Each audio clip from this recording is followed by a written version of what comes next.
18 सितंबर की दोपहर को जब मंडी लोकसभा सांसद कंगना रणावत पतलीकुल नगर और मनाली का दौरा करती हैं, तो वहां कुछ लोगों के द्वारा कंगना रणावत गो बैक और कंगना यू आर लेट के जोरदार नारे लगाए जाते हैं।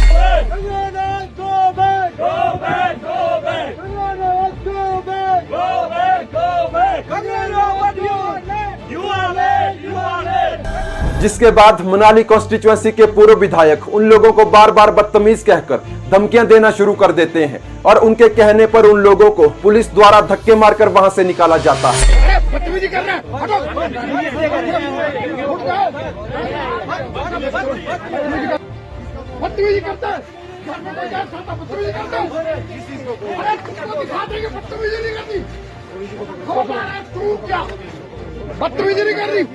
दोस्तों, यहाँ हमारा इन नेताओं से और प्रशासन से सिर्फ एक सवाल है कि जो लोग मनाली के नगर में सांसद कंगना रणावत के खिलाफ नारेबाजी कर रहे थे, उन्हें काले झंडे दिखा रहे थे, तो इसमें गलत क्या था? दोस्तों, कंगना रणावत मंडी लोकसभा क्षेत्र की एक इलेक्टेड रिप्रेजेंटेटिव है और जब आप लोगों द्वारा चुने गए एक एमपी हो तो लोग आपसे उम्मीद करेंगे कि इस विपदा के समय में आप लोगों का साथ देंगे, डिजास्टर के वक्त प्रोएक्टिव होंगे, लोगों के सुख दुख सुनेंगे, बाढ़ पीड़ितों को फाइनेंशियली और इमोशनली सपोर्ट करेंगे। लेकिन हमारी सांसद हर बार की तरह फ्लॉप फिल्मों की शूटिंग करने के बाद अपना समय निकालकर हिमाचल आती हैं और यहाँ आकर भी उल्टी सीधी और बेतुकी बातें करती हैं। और दूसरी तरफ मनाली के पूर्व विधायक गोविंद सिंह ठाकुर जी लोगों को धमकियां देते हुए दिखाई देते हैं। इन जैसे नेताओं को एक बात समझनी होगी कि भारत एक डेमोक्रेटिक कंट्री है और संविधान द्वारा भारत के नागरिकों को आर्टिकल 19A के तहत फ्रीडम ऑफ एक्सप्रेशन का राइट दिया गया है। यानी अगर कोई व्यक्ति या गुट किसी नेता के खिलाफ शांतिपूर्ण और कानून के दायरे में रहकर